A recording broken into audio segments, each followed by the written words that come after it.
Halo, assalamualaikum. Ketemu lagi dengan saya Kang Syarwaloyo di Ajam Kreatif.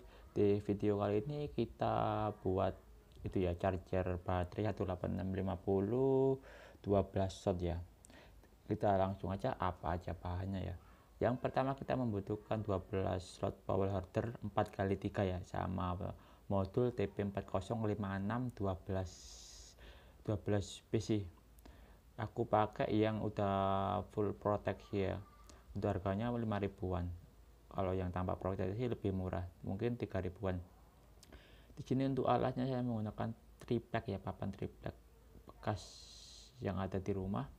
Untuk ukurannya sesuai video di atas ya. Sebenarnya untuk ukuran sih bebas ya, kalau kalian mau ikut di video saya monggo, kalau mau bikin ukuran sendiri juga monggo, karena untuk ukuran sih bebas saja.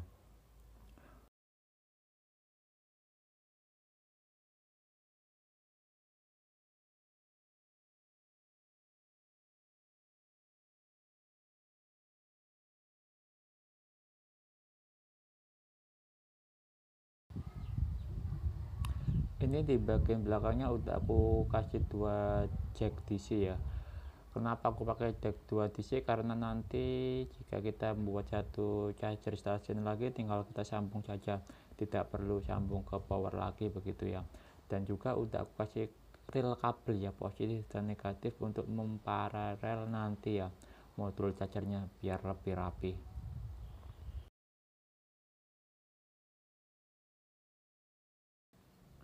Di sini saya menggunakan kabel pelangi ya. Ini kalau tidak salah ukurannya itu 26 AWG. Terserah juga kalian mau pakai kabel apa. Di sini aku pakai kabel pelangi.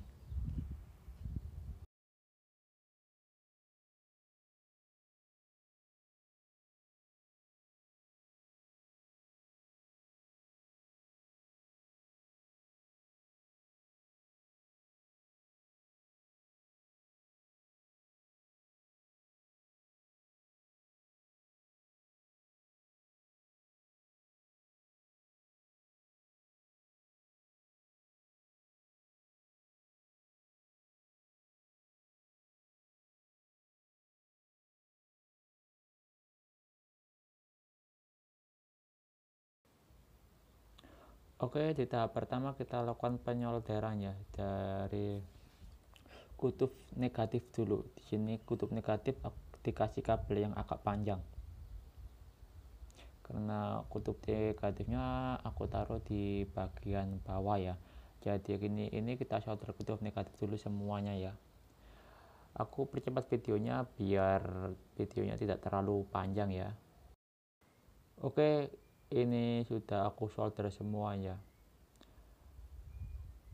Sekarang kita ganti pasang kabel ya, mengukur kabel untuk kutub yang positif.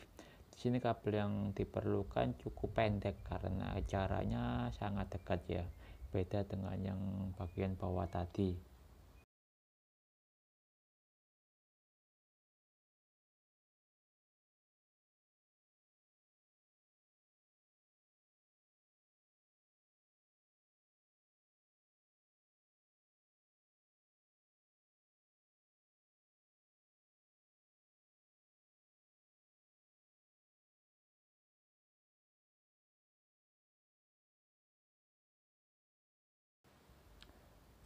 Oke, ketika kabelnya udah siap, sekarang kita ke tahap penyolderan di kutub positifnya ya. Di semua tahap ini untuk penyoldernya kita perlu kesabaran ya, soalnya gimana ya, banyak banget. Jadi banyak banget tahap penyolderan, jadi kita harus telaten.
Oke, tahap penyolderan di holdernya udah selesai semua.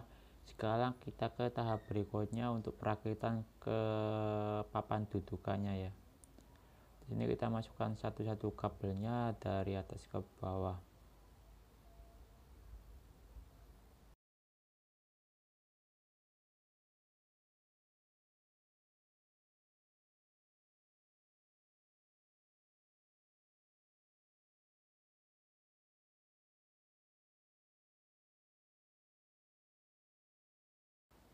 Ini setelah selesai kita pasang ke dudukannya ya.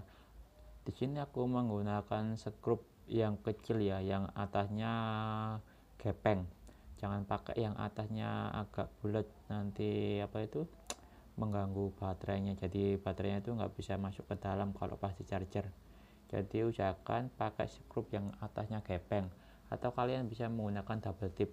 Tapi kalau double tip menurut saya kurang begitu kuat ya, karena holder ini kan agak cerat kalau dikasih baterai.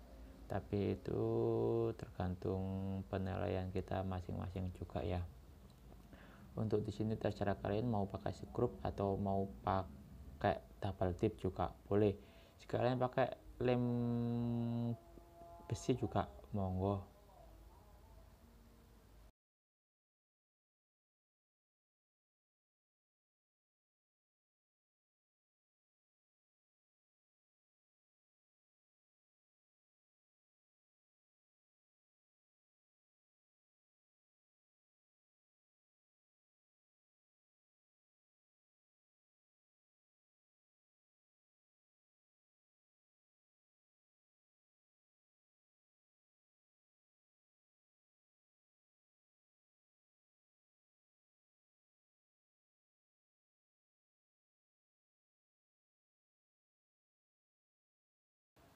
Oke, ke tahap selanjutnya ya, yaitu memasukkan kabel ke bagian modul chargernya ya.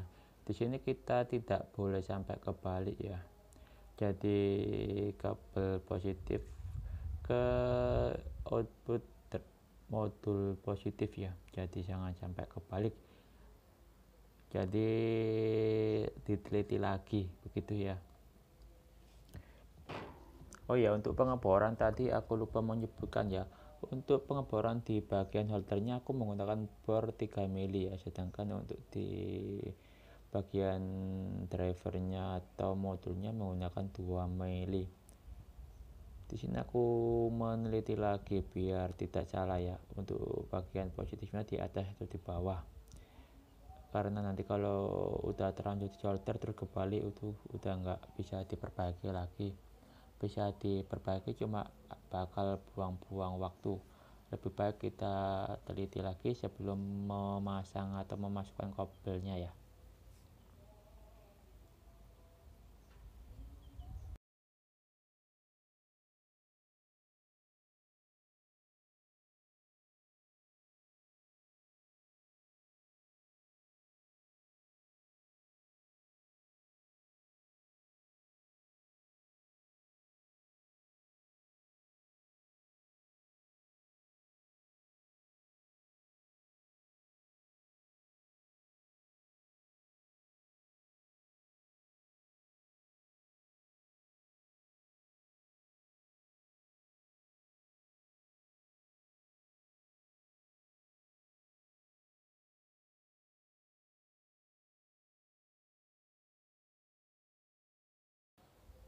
Oke, setelah kita selesai memasukkan kabelnya, sekarang kita ke tahap berikutnya, yaitu memasang kabel pada input kit atau modul chargernya ya.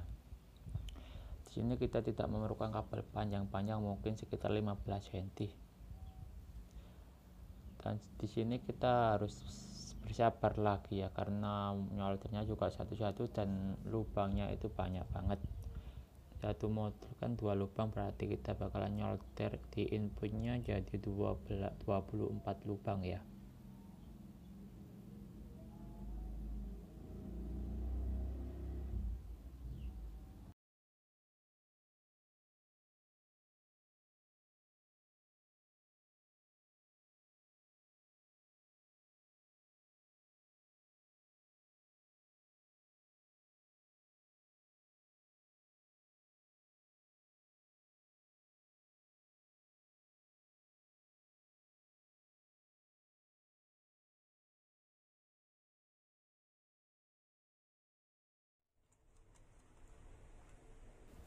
Oke, ini sudah aku solder semua ya, dan kita ke tahap berikutnya, yaitu pemasangan atau penyambungan dari modul driver ke baterai holder.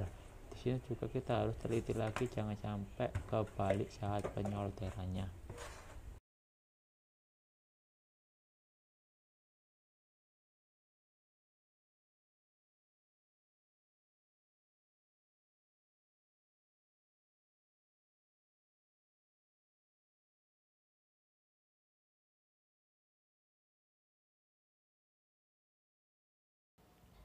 Di sini saya lebih suka menggunakan korek api daripada menggunakan tang jepit kabel saya ya. Nggak tahu ini kenapa, padahal setelannya itu udah paling besar, cuma kalau pakai kabel kecil itu selalu putus.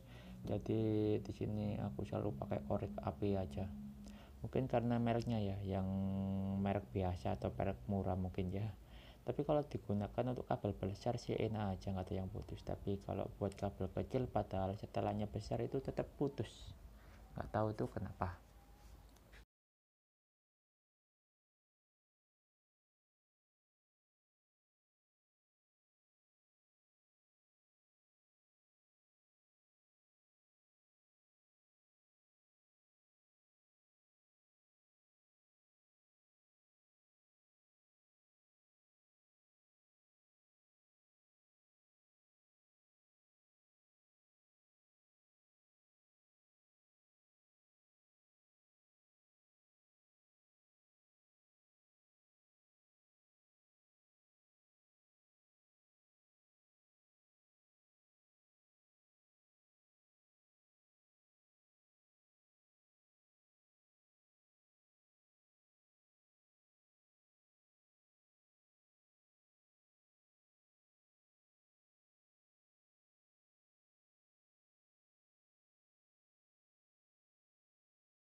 Oke, ketika tahap penyolderan penggabungan dari driver ke holder udah selesai, kita ke tahap selanjutnya, yaitu ke perapian kabel di bagian bawah. Di sini saya hanya menyolder kabel ke bodi dudukannya saja ya, biar atau agar terlihat lebih sedikit rapih, dan untuk menahan modul biar tidak gerak juga ya, jadi nggak bisa ketarik ke atas.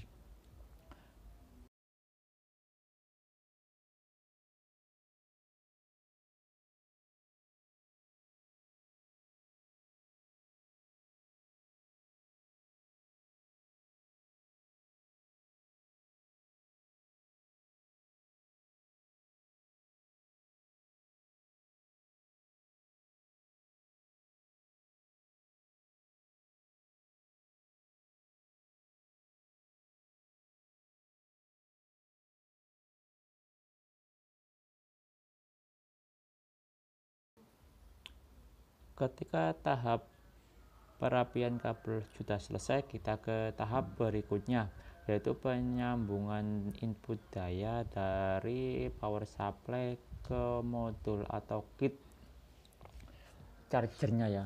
Di sini kita juga tidak boleh sampai kebalik, jadi teliti lagi sebelum menyambung.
Oke, setelah penyoldernya selesai, sebelum ke proses selanjutnya kita koreksi lagi ya input daya ke drivernya atau modulnya, biar tidak ada atau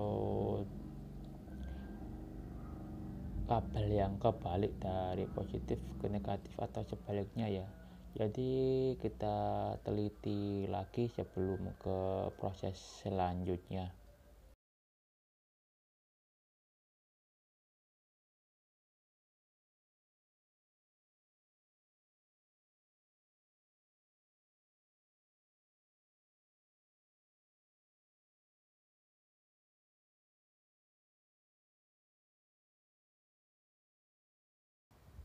Setelah dirasa kabel input benar dan tidak ada salah, kita ke proses selanjutnya, yaitu pemasangan bagian belakang ke bodi utama dudukannya ya.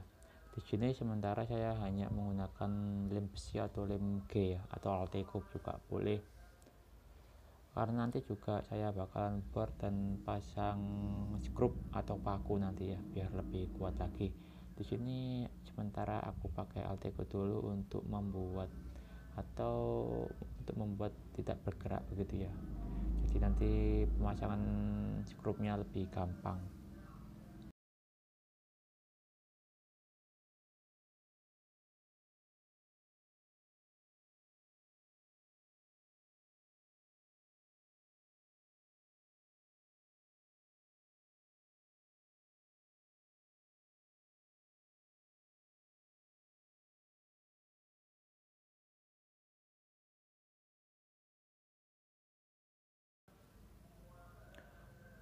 Setelah pemasangan bagian belakang atau back covernya selesai, sekarang kita ke tahap selanjutnya, yaitu pengetesan.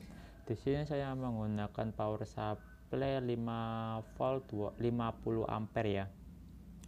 Karena kan ini satu modulnya membutuhkan 1 ampere, jadi kali 12 kan kita harus membutuhkan 12 ampere.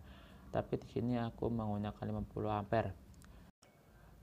Kenapa saya menggunakan 50 ampere? Karena nanti juga saya bakalan membuat modul tes kapasitas ya, jadi tidak perlu menggunakan adaptor banyak-banyak, cukup satu power supply atau adaptor saja.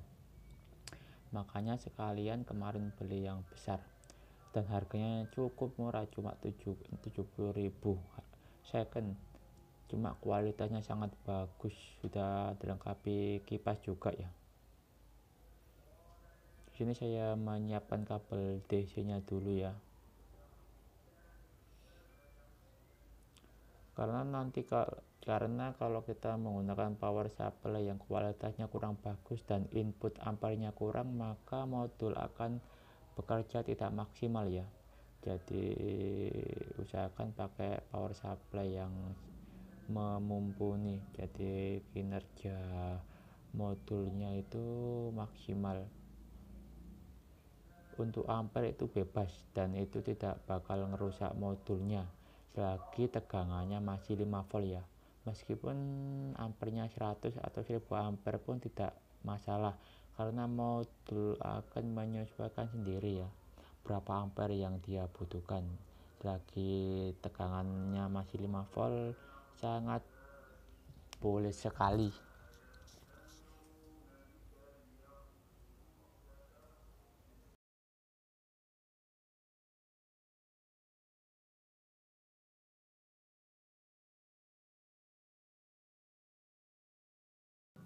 Oke, setelah selesai penyambungan, sekarang kita langsung colokkan ke jack DC-nya ya.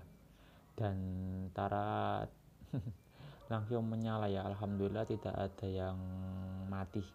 Di sini saya mencoba menggunakan beban baterai yang masih kosong ya, untuk memastikan bahwa kabel atau sambungan semuanya itu benar.